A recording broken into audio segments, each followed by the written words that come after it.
expérience. Dieu est bon et il ne change pas. Il est le même et capable de toucher ton cœur et ta vie ce soir. J'ai vécu une grande expérience avec Dieu. Hier, j'étais à Gien.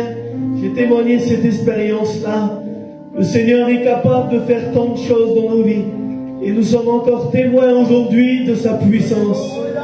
En 2019, le 13 février, j'ai vécu un grand problème. Vous savez, il y a beaucoup de bruit autour de nous. Et un jour, il y a ce bruit-là qui est venu dans ma vie, le bruit de problème. Puis j'étais chez moi en train de jouer de l'instrument, en train de glorifier Dieu. Et tout à coup, il y a ma compagne qui est arrivée. Et lorsque je suis sorti de ma caravane, j'ai vu un homme à une vingtaine de mètres en train de tenir un bébé dans les bras d'1 an et demi.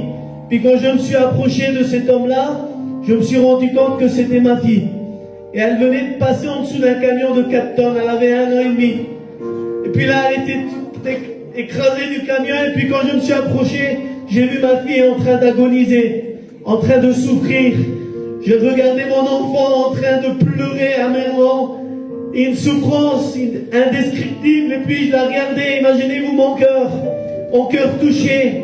Quel père voudrait voir son enfant dans un état comme ça? Et j'ai pris ma fille et je suis parti à l'hôpital. Et puis les docteurs l'ont pris, l'ont branché. Et puis au bout de 10 minutes, il m'a appelé. Il m'a dit: monsieur, rentrez à l'intérieur. Votre fille est dans un état très grave. Et puis il lui reste quelques minutes, voire quelques heures à vivre. Et puis quand je suis arrivé près d'elle, ils avaient coupé ses vêtements. Et puis sur sa chair, sur sa peau, il y avait les dessins des pneus. Tellement que le poids était fort sur elle. Puis le médecin était là et puis il me disait: monsieur, elle est en train de faire 2 grosses hémorragies. Et son cœur ne va pas supporter ce qu'elle est en train de subir. Puis quand il me dit c'est ça, j'étais là avec un choc.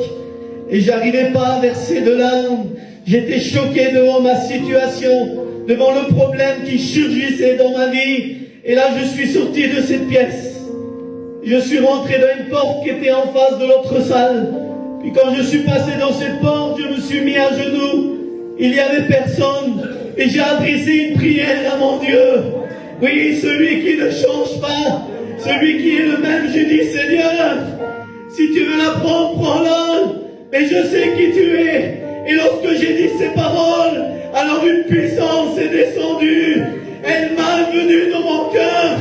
Et là, j'ai commencé à ressentir quelque chose qui n'est pas terrestre, quelque chose qui descend du ciel. Et lorsque c'est venu dans mon cœur, alors j'étais rempli de foi, rempli d'assurance, rempli de la présence de Dieu. Et là, j'étais là et je suis sorti de cette pièce. Et quand je suis sorti de cette pièce, j'arrivais plus à voir mon problème. Le Seigneur était en train de bénir mon cœur, était en train de remplir ma vie. Je goûtais à quelque chose qui était en dehors des réunions, qui était en dehors de la vie chrétienne à l'extérieur. Quelque chose que Dieu nous fait goûter lorsqu'on passe dans le problème. Et donc je suis sorti. Et quand je suis sorti, le docteur est venu chez moi et puis il m'a dit: monsieur, elle est intransportable.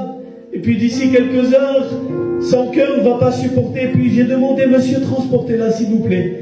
À Bordeaux, c'était un hôpital pas terrible où on était. Et puis il a dit: monsieur, c'est impossible, si on la transporte, elle décède sur le long de la route. Je dis: monsieur, s'il vous plaît, faites-le. Et puis j'ai signé des documents et il en fait. Et pendant plus de 10 heures, j'ai eu aucune nouvelle de ma fille. Je suis arrivé sur Bordeaux, on a passé une nuit d'angoisse. Et j'avais une paix dans mon cœur. J'avais une paix que Dieu avait déposée. Puis au bout de quelques heures, environ 8 à 9 heures, est venu le docteur et puis il m'a fait une annonce. Et il m'a dit: voilà monsieur, on a fait tous les examens pour votre fille. On n'a pas pu vous donner de nouvelles, on a fait tout ce qu'il fallait faire. Voilà son état actuel.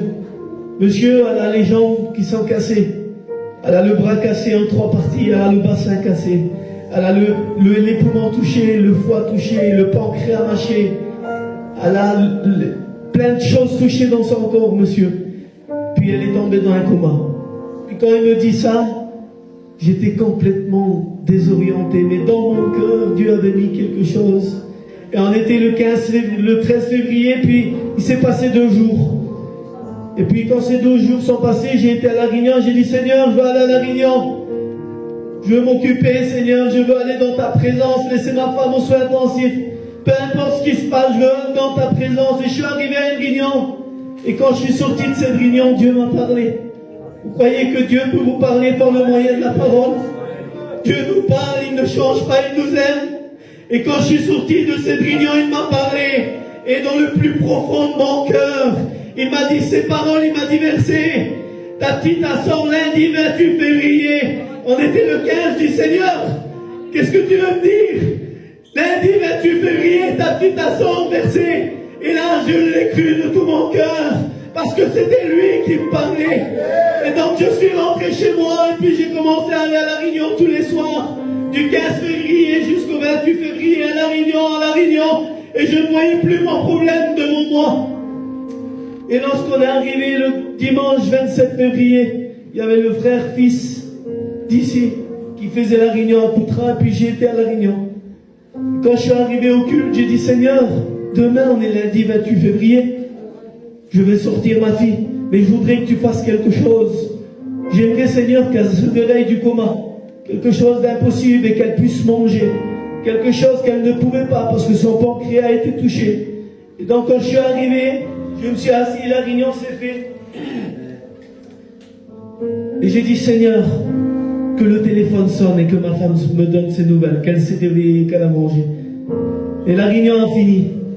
La même porte qu'il y a ici. Je dis, Seigneur, quand je passe le seuil de la porte, je veux que le téléphone y sonne. Et je me suis levé, j'ai fait un pas, 2 pas, 3 pas, 4 pas, et j'ai passé le seuil de la porte. Et lorsque j'ai passé le seuil de la porte, le téléphone il a sonné. Ma compagne était en pleurs. Et elle m'a dit, elle s'est réveillée du coma. Et on est en train de manger. Alors je suis tombé à genoux devant une foule de 300 personnes. La présence de Dieu a envahi mon cœur. Et là j'étais en train de glorifier Dieu pour ce qu'il est, pour ce qu'il fait. Je suis rentré chez moi, j'ai récupéré ma compagne. Et puis quand je suis sorti de l'hôpital, on est rentré chez nous. J'ai récupéré ma fille lundi 28 février, sans aucune séquelle, sans aucune rééducation, parce que la puissance de Dieu est la même, elle ne change pas, et elle est capable de toucher ton cœur ce soir. Que Dieu te bénisse. Amen.